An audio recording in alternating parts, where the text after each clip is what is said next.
Our Main Streets and Backroads survey of the marathon route has taken us through the towns of Hopkinton and Ashland, and we've settled into a nice pace as we enter downtown Framingham.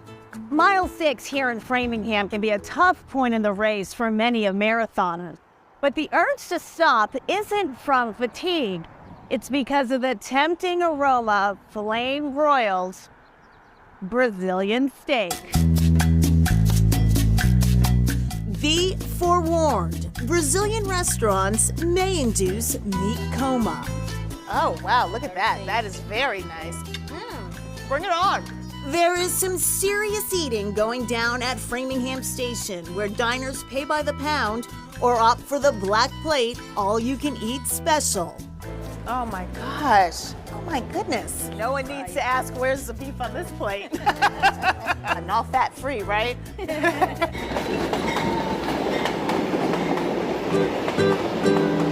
Framingham Station is housed in the historic train depot in downtown Framingham, a stately stone structure designed by famed architect H.H. Richardson. Listed on the National Register of Historic Places, this elegant restaurant, loaded with historic detail, is a marker of how far the Brazilian community has come in Framingham. We've grown.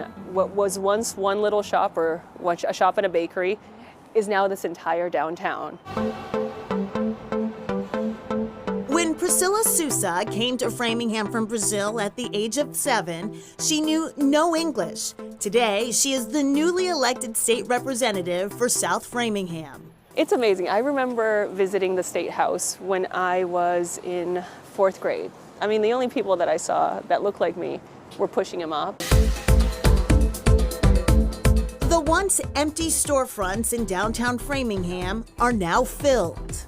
Mega Realty, you guessed it, also a Brazilian business. Great. Genesis Tax House, also a Brazilian business.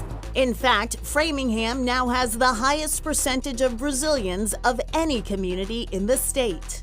So it's been absolutely amazing to see how we've matured and we've grown.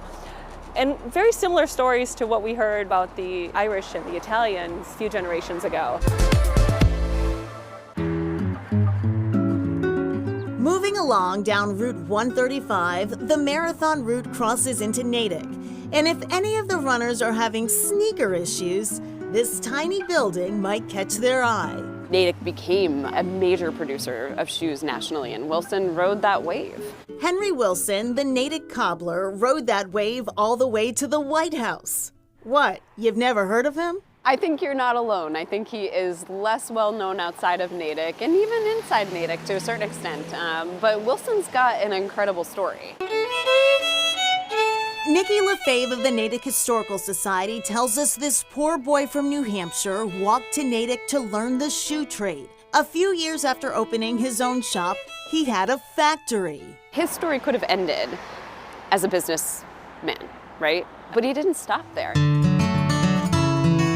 From this little shed, it was off to Beacon Hill and eventually Washington. And Wilson, he really makes his name by being a bold and courageous voice to end slavery. He's an abolitionist, and he stands by those principles throughout his career. In 1872, Wilson became Ulysses S. Grant's vice president, the Natick cobbler, a national figure. So nationally, this is part of his identity. He never forgets what Natick did for him. Natick became his land of opportunity, and he takes that all the way to the White House. It's amazing, really kind of the stuff of dreams.